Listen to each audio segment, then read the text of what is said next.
અમદાવાદથી લગભગ 100 કિલોમીટર દૂર શાંતિ, અધ્યાત્મ અને ઇતિહાસને પોતાની અંદર સમેટી બેઠેલું એક પવિત્ર સ્થળ ધોલેરા. આ રસ્તો માત્ર શહેર તરફ નથી લઈ જતો, પણ ત્યાં આપણને લગભગ લઈ જાય છે 200 વર્ષ પાછળના દિવ્ય સમય તરફ. અને આ રહ્યું એક એવું મંદિર કે જ્યાં 1826માં સ્વયં ભગવાને પધારીને મૂર્તિની પ્રતિષ્ઠા કરી હતી. આ છે અક્ષરડેરી.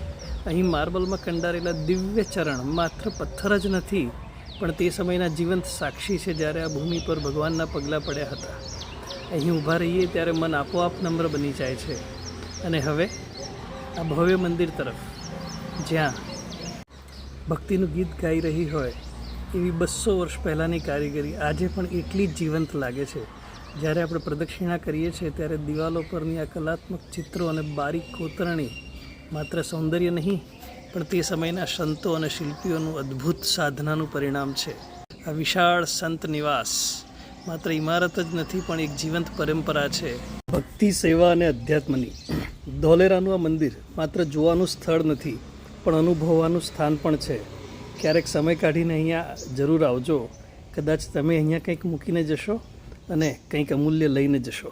જય સ્વામિનારાયણ.